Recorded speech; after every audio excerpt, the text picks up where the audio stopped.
Hi, and welcome to the first episode of the Juicy Delicious Love podcast, where we will dive deep into all things life, sex, and relationships, exploring the journey from problematic relationships and inner turmoil to deep, fulfilling connections and whole body knowing. All powered by an undying appreciation for the juicy, delicious love and unapologetic pleasure we all deserve. I'm your host, Kim Holloway. Thank you for being here. You know, my favorite part of that podcast intro is the mention of unapologetic pleasure. I'm a huge fan, and so fittingly, that is the topic of our podcast today, pleasure. So, pleasure. What does that mean? When you think of pleasure, what comes to mind for you? For me, there are a lot of options. Hot sex, wet, warm, and intense. With all the possible textures and flavors. Same for dessert, tasting a delicious dessert and all of the possible delicious flavors. Let's see, taking a deep breath of fresh air. The smell of what the outside smells like after it rains. Having someone give me a massage, or a really good one for me is what it feels like when someone washes my hair for me before I get a haircut, or even just having a loved one wash my hair. Another favorite is the way the sun feels on my skin, especially now. It's spring here in Virginia right now, and it's starting to get warm out. The sun is shining. So much pleasure when I feel sunlight shining on my skin. So naturally, pleasure can mean a lot of different things in a lot of different moments, right? And it's different for each of us.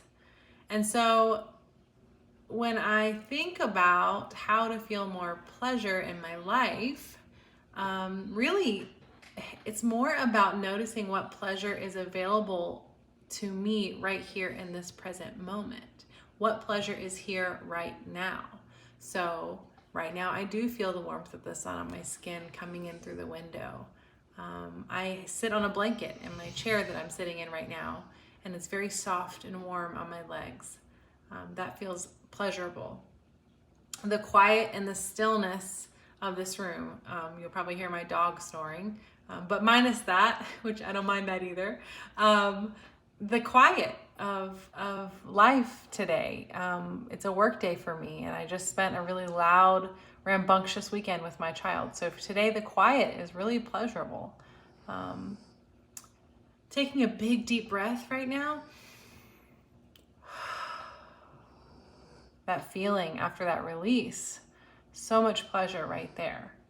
And really, all of those things that are happening right now, all of those pleasurable things I could easily miss, right? As I focus on talking to you, or I focus on working throughout the day.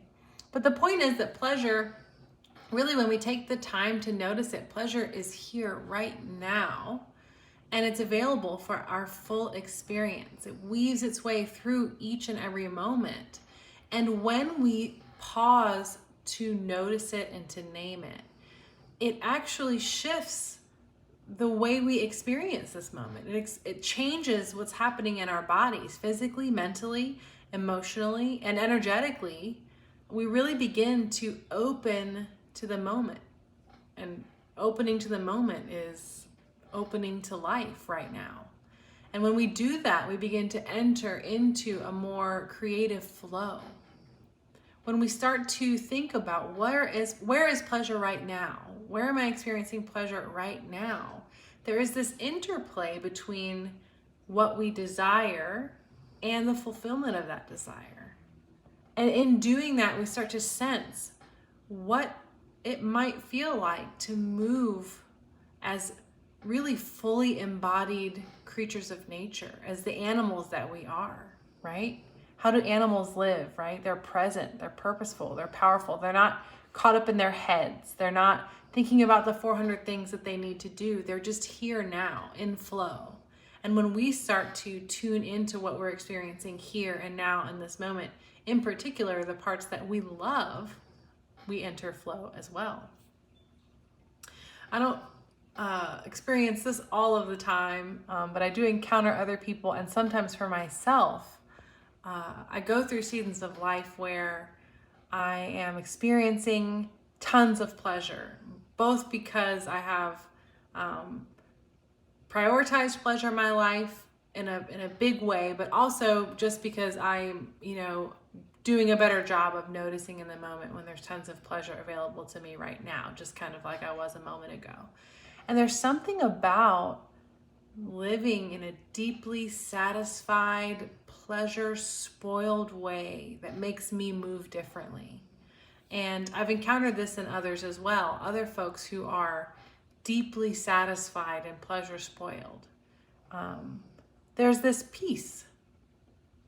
There's this settled confidence that doesn't require expression or words. It's energetic. It's a felt confidence. There's a deep satisfaction. Highly pleasured people don't feel such a sense of urgency over the daily things to do, right? Do you ever walk around and you're just like, I got 1,000 things to do? That doesn't happen when you're deeply satisfied and highly pleasured. It doesn't happen as much, right? Pleasure really helps us connect to the deeper, more authentic parts of ourselves, the parts that aren't afraid, the parts that know we are loved and worthy and cared for.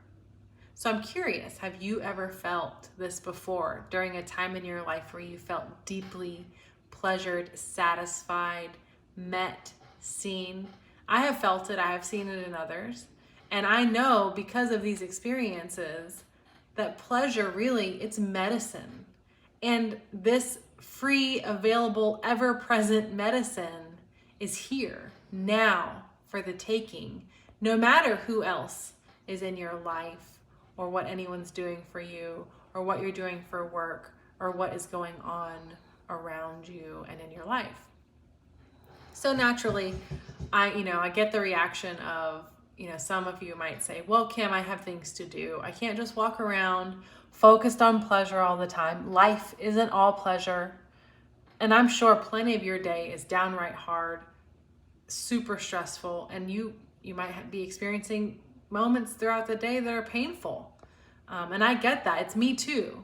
And you're right, because this is what I'm talking about right now. It's not about bypassing what's hard by just closing your eyes to that and focusing instead on pleasure all the time at the expense of everything that we need to get done, right? You're right. We can't just sit around and go, pleasure.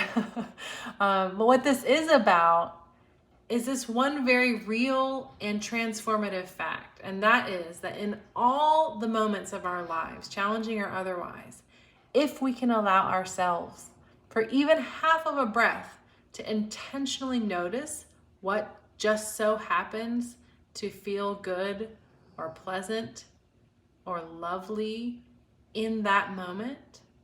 Sometimes we might be going through something very hard or monotonous or just entirely unpleasant. But when we notice those small things or big things, whatever they might be, we shift, we breathe, we release tension, and we feel. And in doing that, we come back into our bodies.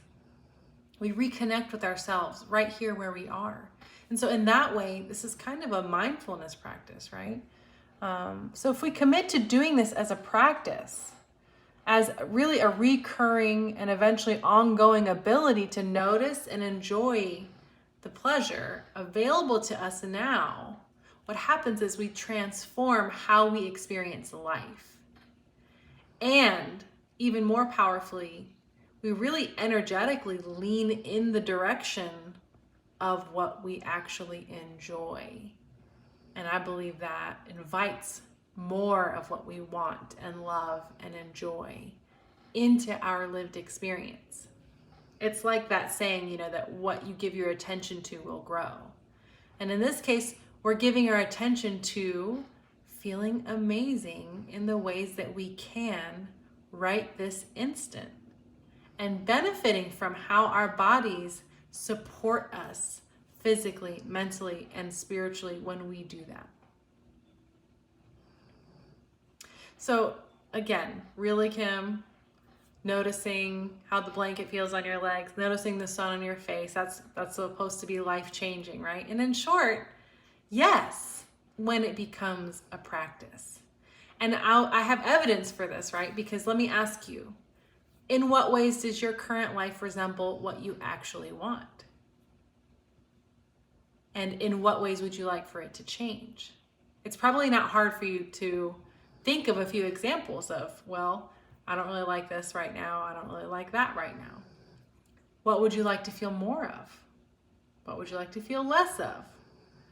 What right now in this moment doesn't feel very good?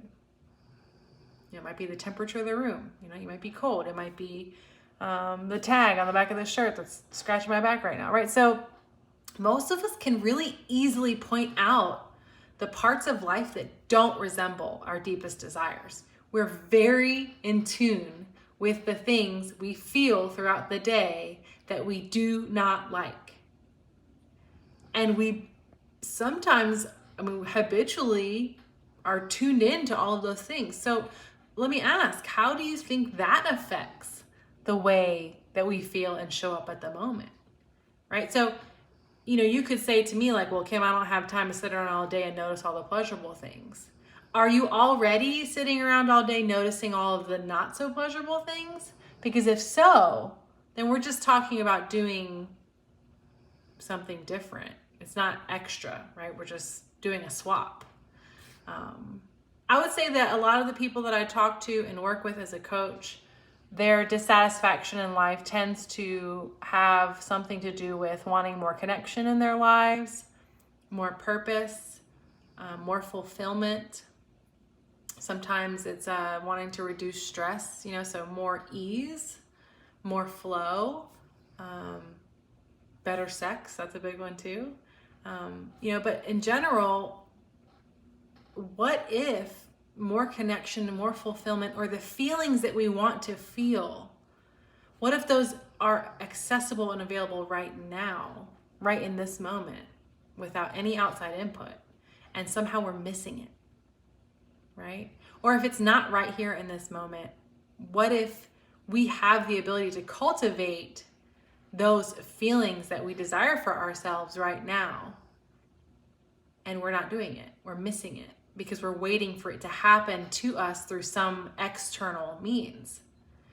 So the point here today is to think about the gifts of living a highly satisfactory, pleasant, delicious life.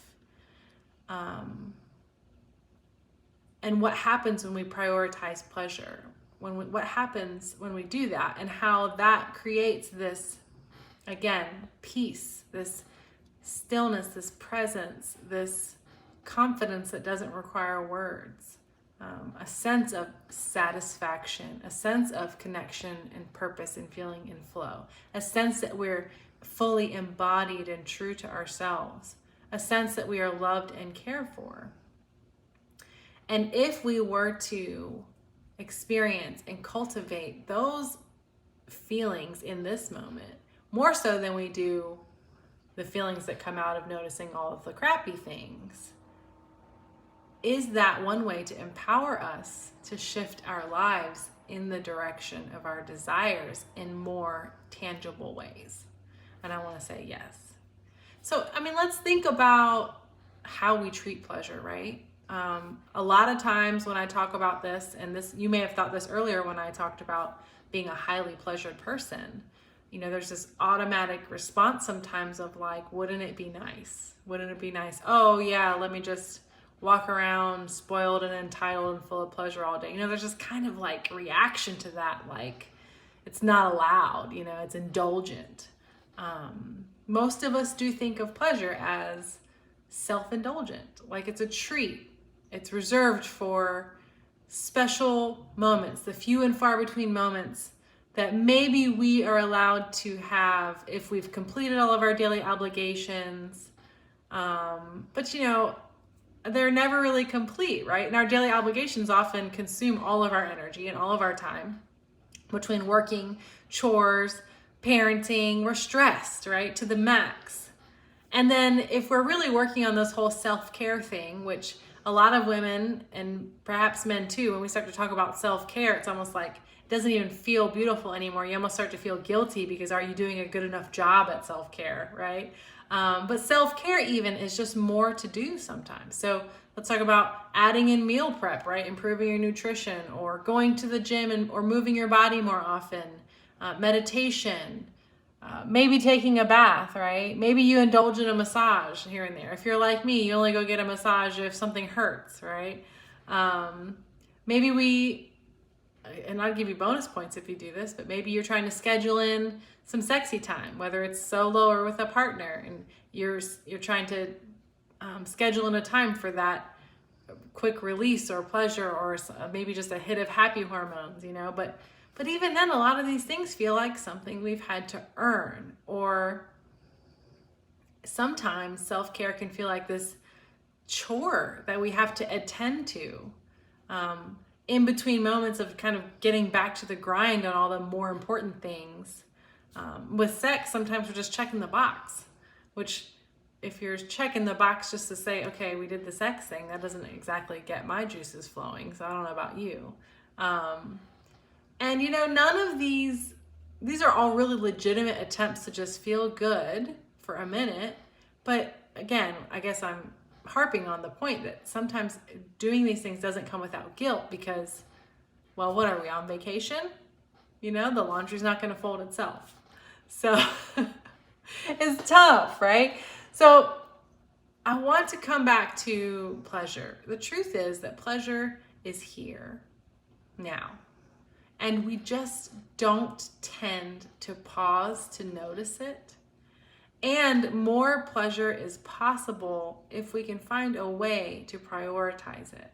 But by putting pleasure at the bottom of the list, while we tend to get more things done, they tend to be things we don't love. And so we're missing out on all of the healing, empowering, and passion-inspiring benefits that pleasure brings to the table. And those benefits help us create lives that feel delicious instead of dragging. So instead of flowing with passion, love, and purpose, we're grinding with frustration, anxiety, and fatigue. And that is not working well for us. So if we want to thrive as creative, connected, purpose-driven, passion-driven people who embody authenticity and awareness, strength, resilience, love, we have to give pleasure a seat at the grown-up table, okay? Pleasure maybe even needs to be the centerpiece, because when pleasure is at the center, it shifts how we show up in the world. Pleasure, our pleasure, the things that we find pleasurable, they put us back in touch with our true heart's longing. Walking around in touch with our true heart's longing as highly pleasured, satisfied people, it breathes new life into our relationships because we begin to honor the true nature of ourselves. And that really, some folks might want to view that as selfish, but man, when I show up as that true nature of who I am, I become really impactful. I become truly empowered to be of service to the world in a way that I actually enjoy instead of a way that drains me. Yeah? So, how?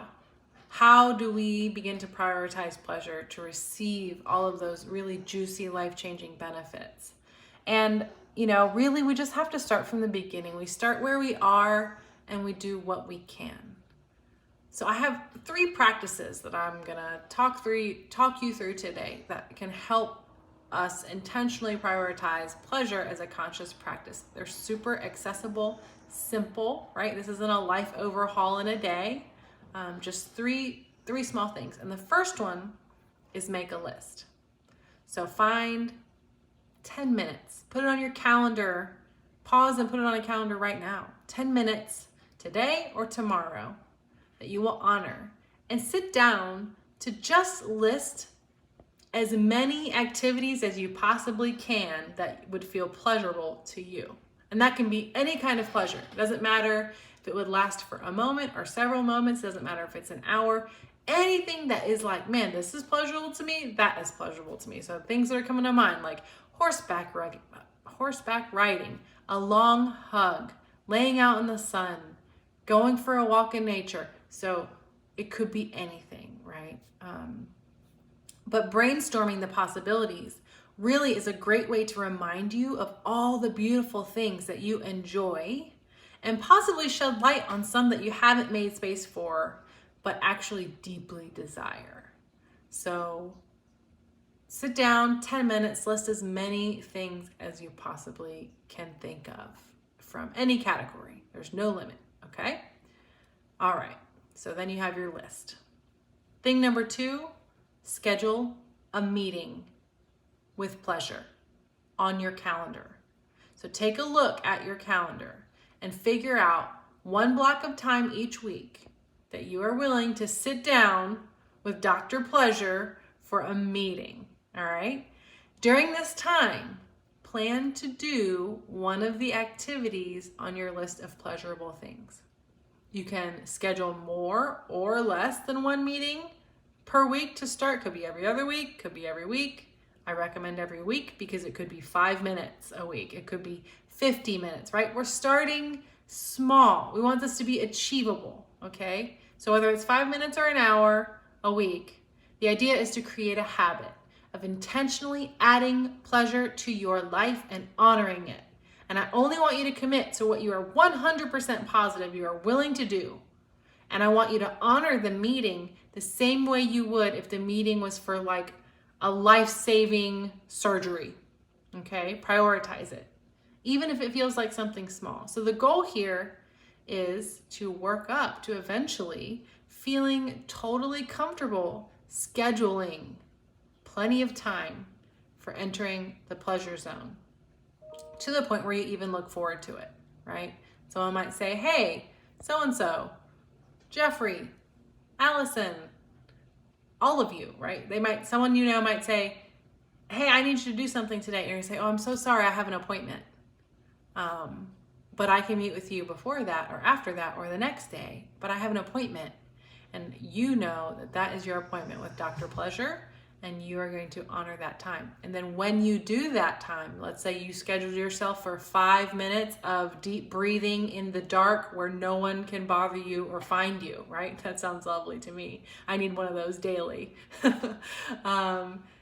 In that 5 minutes, the goal is to sink in fully to the pleasure of that experience and to just allow yourself to feel it and to do nothing but that. So that's number 2. Set an appointment with Dr. Pleasure and make it a weekly or as often as you are 100% confident you will do. All right, number 3, set an alarm. So to support pleasure as a daily practice, noticing it, feeling it, calling it out, to prioritize that, practice number 3 is to schedule a time to pause and find pleasure in the moment. Don't worry, this isn't another meeting with Dr. Pleasure. This is a moment. Set a phone alarm for any time in your day. So go on your phone, set the alarm. Let's just say, for example, it's 2 o'clock today that you're gonna set this alarm, and you make it daily, okay? And it doesn't matter what you're gonna be doing at that moment. You might have a meeting tomorrow at 2 o'clock. Doesn't matter. You might be making lunch or meeting someone for lunch tomorrow at 2 o'clock. Doesn't matter. Set the alarm to go off at 2 o'clock every day. And then whether you're in a meeting or at the gym or making dinner when your alarm goes off, all you have to do is tap it and turn it off and take a deep breath right where you are. No one has to know. It can be a private moment just for you in the midst of everything else that's going on. And you could notice, if you want to, in that moment, if there's anything else in the moment that feels really good. Maybe it's the breath you just took. Maybe that's it. That's okay. Maybe you can take another one.